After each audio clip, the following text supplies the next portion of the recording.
Hello, everyone. Welcome to the Cyber Pro podcast, where industry leaders share their expertise. My name is Rick.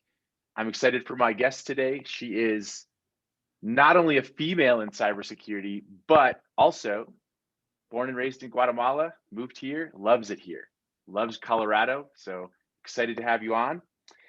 5 questions, sometimes in 9 minutes, because hackers never sleep. Question number 1, who are you and what do you do? Thanks for having me. I'm Teressa Gehrke. I'm the founder of PopCykol, which stands for Protecting Our Precious Curious Kids Online. It's a cybersecurity awareness company for kids. I'm also an award-winning singer-songwriter of kids' music, so I'm able to bring my love and passion for music and film to my project. And I have a master's degree in anthropology and international development, and I've been working in cybersecurity since 2014. That's an eclectic and amazing background.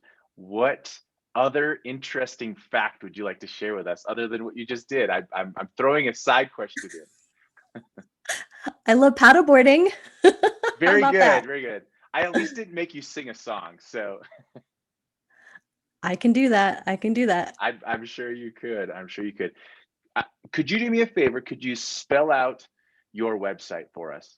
Absolutely. PopCykol.com. Popsicle. Perfect.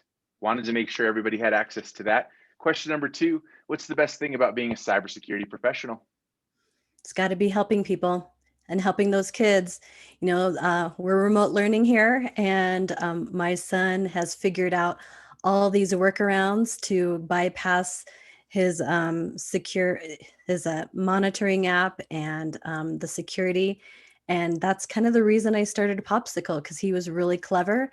And so, they're still developing their brains, and I just want to be able to help kids online and also just bring that sense of compassion to the cybersecurity industry. Sounds like he's a chip off the old block. Unfortunately. Fair enough. Fair enough. Question number 3, cybersecurity. It's the buzzword. It's the top concern, top of mind for people. But what does that mean to you?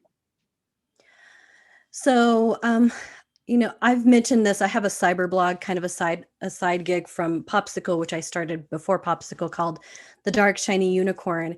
And in it, I talk about how cybersecurity is not about technology, but that it's about people, because we are writing technical policies and standard operating procedures for people to follow and do the right thing every single time, or we are um, doing things with GRC for people to comply. And so we always need to be thinking about the human behavior and human element of cybersecurity. And kind of that's where my anthropology background comes in, because I was always wondering, like, why are the threat actors doing what they're doing? And I could always lean on my anthropology background to kind of figure that out. Very good, full circle there. I'm going to add another side question here. I have had a lot of conversations recently about how the users are really the key to a good cybersecurity posture. You speak a lot about teaching our children, teaching our next generation of users. What do you think is 1 or 2 key important things that we need to educate those up and coming cyber folks that hopefully will be far smarter than you and I? And they are. um, for me, it's consistency and making the message simple. And I think we do that by starting with the kids. I was actually listening to your podcast the other day, and you had a guest on who was like, we need to start from the top down. And I was thinking, no, we need to start from the young up and start good habits early. That's amazing. And I might have to go back and connect you guys. We could have a big old conversation around it, because that's how the best end results happen, is through dialogue. So I appreciate that. Question number 4, and I might have taken some of the thunder with the last question, but what piece of insight do you want to share with other experts? So have intellectual curiosity. I saw a post on LinkedIn the other day, and someone was talking about we need 18-hour shifts. I'm like, no, we don't. we need we need intellectual curiosity. We need to be able to read and research something of interest for ourselves and really dive in, go headlong.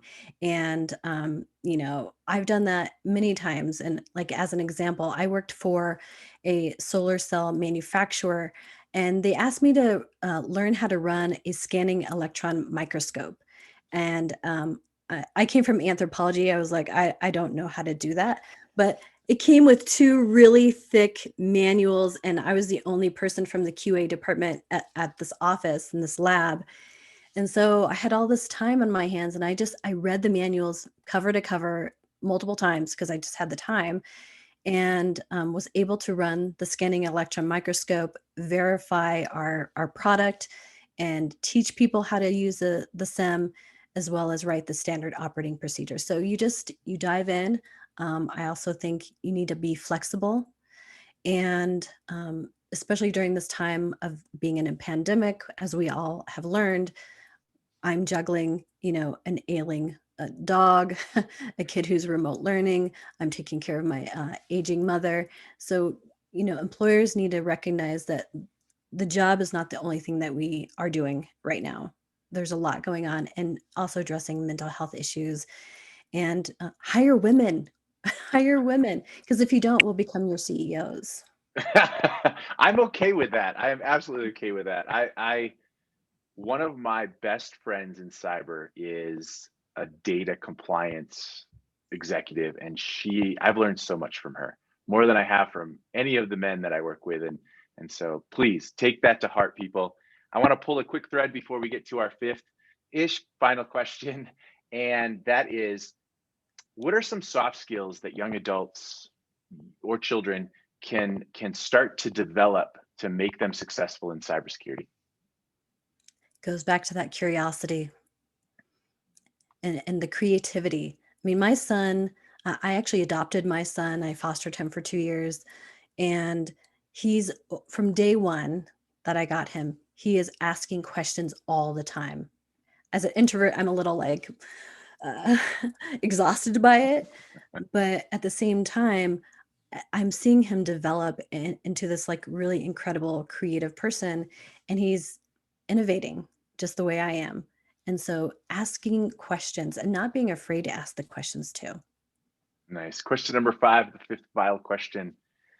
What's your favorite piece of retro technology that makes you smile? I love this question because I saw this the other day on a shelf at a store. It's the Speak and Spell. It was one of my favorite toys growing up. I loved it. I got it for Christmas back in the 80s, and I was able to learn how to spell and speak and write and do math equations. And I thought it was really cool that it came back. It's not the same, but it's still pretty cool.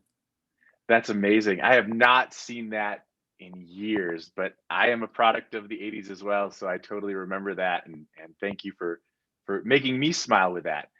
You did it, more than five questions, easily enough.